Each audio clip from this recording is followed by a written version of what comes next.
네, 다시 돌아와서 개념 코드 2번입니다. 38쪽이었던가요? 네, 그러네요. 38쪽에서 또 집합의 연산 두 개를 배울 거고요. 거기에 관련된 성질까지 같이 배울 겁니다. 두 개로 나눠서 배울 거예요.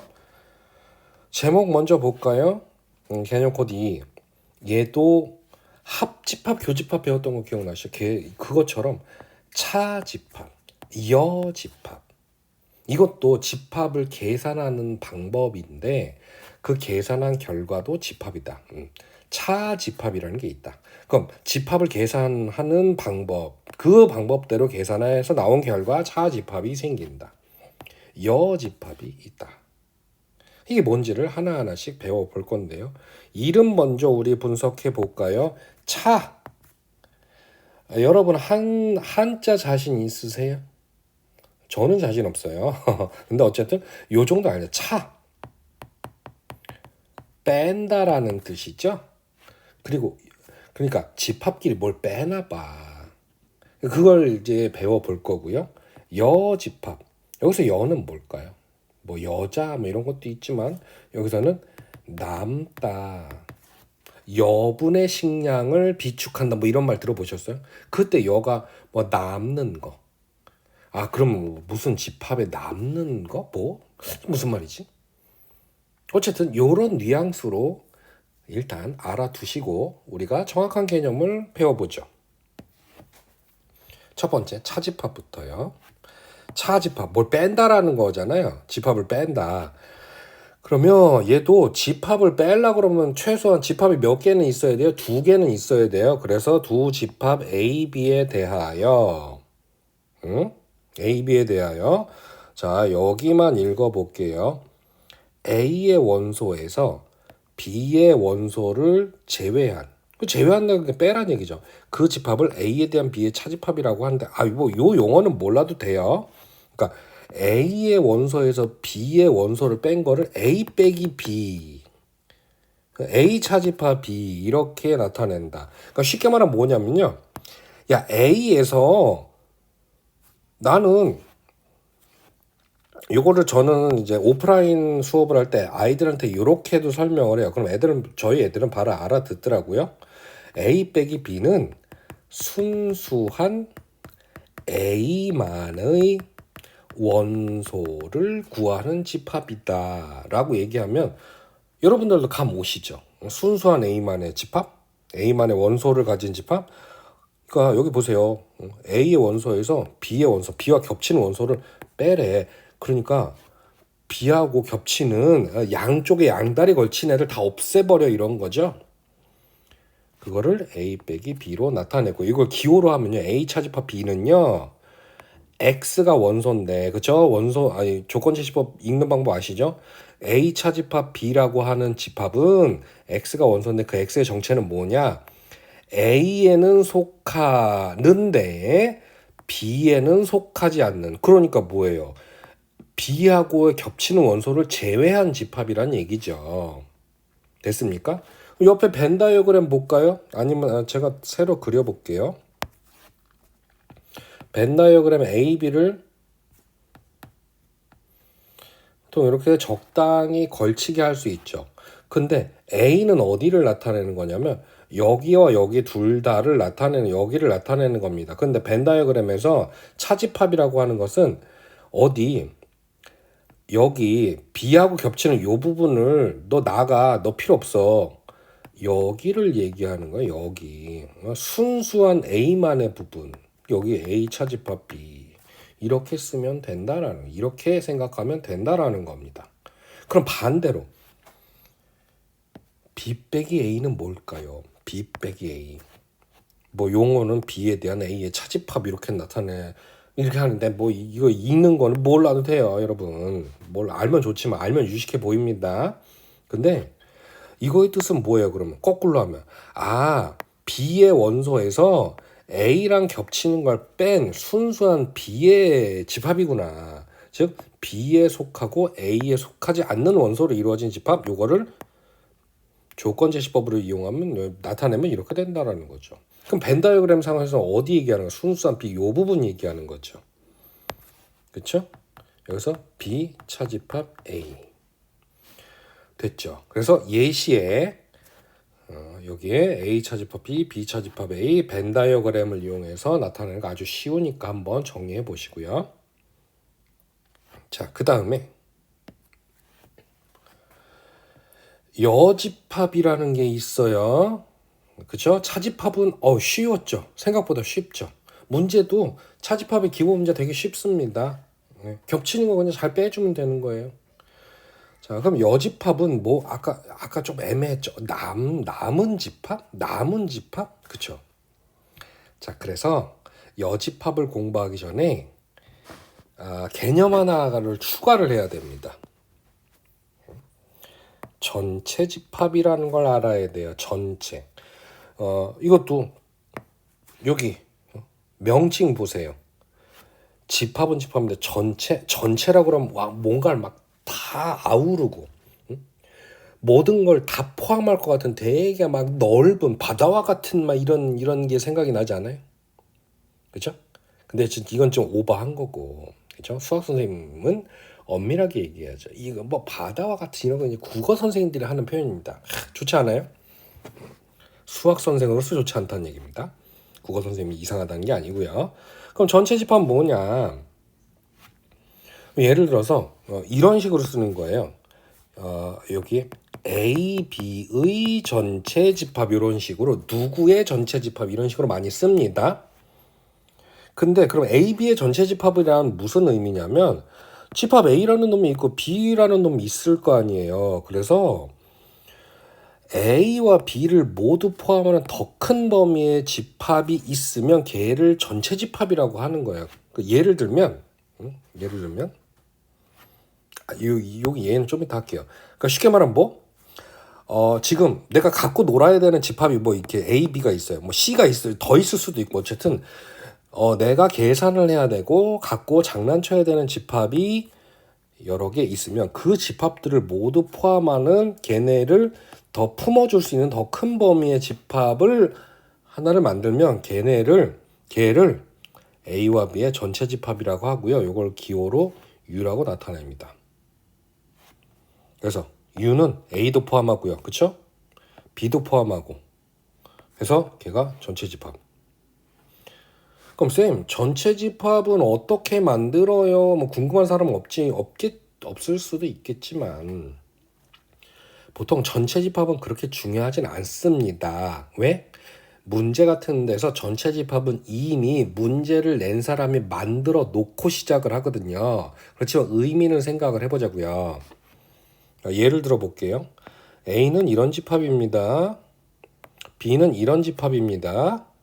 그러면 나 A하고 B의 전체 집합이 필요한데 라고 하면은 A, B를 모두 부분 집합으로 갖는 집합을 그러니까 얘네가 이 원소가 다 들어가 있는 집합을 생각해주면 걔가 전체 집합인 거예요. 그래서 1, 2, 3, 5, 6 이런 식으로 딱 만들면 보세요.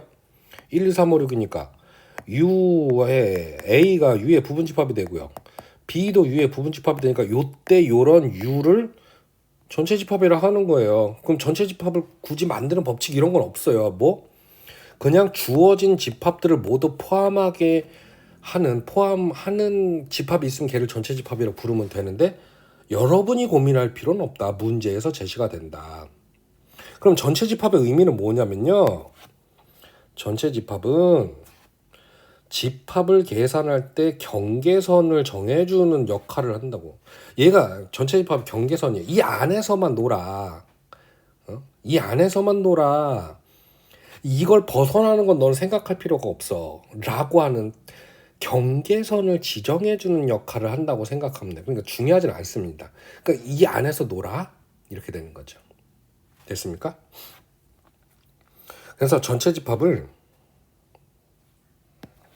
만약에 1, 2, 3, 4, 5, 6, 7, 8, 9, 10 요걸 전체 집합을 만들면 이제 문제에서 제시되는 A, B, C 뭐 이런 집합들은 얘가 전체이기 때문에 A, B, C는 요 원소들만 가지고 여러 가지 뭐 집합들이 나오는 거지. 뭐 원소가 100이면 어떡하지? 원소가 마이너스 5면 어떡하지?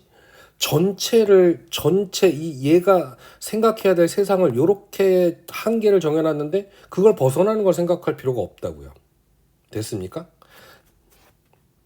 됐죠? 그래서 이것은 이어서 배울 이걸 왜 했겠어요? 여집합을 배울 때 여집합을 계산할 때 전체 집합이라는 게 없으면 여집합을 생각할 수 없기 때문에 전체 집합이라는 개념이 먼저 등장을 한 겁니다. 자, 말이 좀 길었죠. 그래서 뭔 소리 하는 거지 라고 하면 그냥 깔끔하게 다시 정리할게요.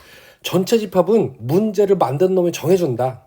근데 걔는 그냥 테두리 역할을 하는 거니까, 큰 범위의 테두리 역할을 하는 거니까 그 안에서 집합이 지지고 볶고 놀고 있다. 거기를 벗어나고 생각할 필요가 없는 테두리 역할을 하는 놈이 전체 집합이다 정도로 정리를 하면 될 거예요. 자, 그 다음 볼게요. 자, 여집합까지 하고 잠깐 끊었다가 갈게요. 자, 여집합은 뭐냐? 뭘 나머지라는 뜻이라고 그랬죠. 여가. 응? 자, 그 나머지라는 게 뭔 소린지 여기에 개념에서 나와 있습니다. 보자고요. 전체 집합 이유에서 전체 경계선이 있어요. 이 전체 범위에서 A의 원소를 제외한 나머지 원소, 그러니까 전체에서 A를 제외한 나머지 원소를 갖는 집합을 A의 무슨 집합? 그렇죠. 그래서 여집합이라고 부르는 거예요. A를 제외한 나머지의 집합. 그거를 요렇게 A 여집합으로 나타나. 이거 영어로 뭐 컴플리 어쩌고저쩌고 까먹었어요. 전 영어 선생님이 아닙니다. 자, 혹시 영어 선생님을 엿먹이고 싶다. 그러면 쌤, 여집합이 영어로 뭐예요? 라고 한번 물어보세요. 찍힐지 안 찍힐지 제가 책임은 못 집니다. 아무튼 A의 여집합으로 나타낸다. 여집합이 나머지라며. 그래서 이걸 확실하게 이 의미를 지금 이해한 학생들은 두 가지를 깨달았을 거예요. 왜? 나머지라고 한 이유가 여집합이라는 나머지라는 의미를 가진 이름을 붙인 이유가 있구나. 그리고 바로 앞에 2번에서 배운 전체 집합을 먼저 배운 이유가 얘가 필요하구나. 그쵸? 얘가 전체 집합이 먼저 이 한계를 정해줘야 돼요. 그럼 예를 들어 볼게요. 요런 집합이 있어요. A라는 집합이 있어요. 그러면은 이게 A의 여집합이잖아요. 그쵸? 이게 뭐예요? A의 원소를 제외한 집합이라고만 정의를 하면은 그래, 그럼 1, 2, 3을 뺀 나머지 원소인데 야, 세상에 숫자가 한두 개야? 그럼 1, 2, 3을 뺀 나머지 숫자를 다 적으라는 얘기야? 이걸 언제 다 적어? 이렇게 되는 거예요. 얘의 전체 범위를 정해준 테두리가, 즉 전체 집합이 없다 그러면 A의 여집합이 무슨 의미가 있습니까? 이것 빼고 다라는 얘긴데. 그러니까 U를 이렇게 A를 포함하는 내가 테두리를 정해줄게. 어떻게? 0, 1, 2, 3, 4 아유 또 이래. 저 잘못 터치를 했어요. 야이씨, 너무 위에 하면 안 되는구나. 이렇게 되죠. 전체 집합을 이렇게 해놓으면 이 테두리가 요 범위에서만 노르란 얘기예요. 그 중에 1, 2, 3을 제외한 거를 모으란 얘기니까, 원소를 모아서 만들란 얘기니까. 보자고요. 그러면 여기서 1 제외하고 2 제외하고 3 제외한 게 즉 0, 4, 5, 6이 A의 여집합이 되는 거예요. 전체 집합이 왜 필요한지 이제 진짜 아셨죠? 그래서 요거는 신경을 이제 안 써도 되겠죠? 왜? 요걸 문제를 내는 놈이 만들어 놓을 테니까. 안 그러면 답을 구할 수가 없거든요. 되셨습니까?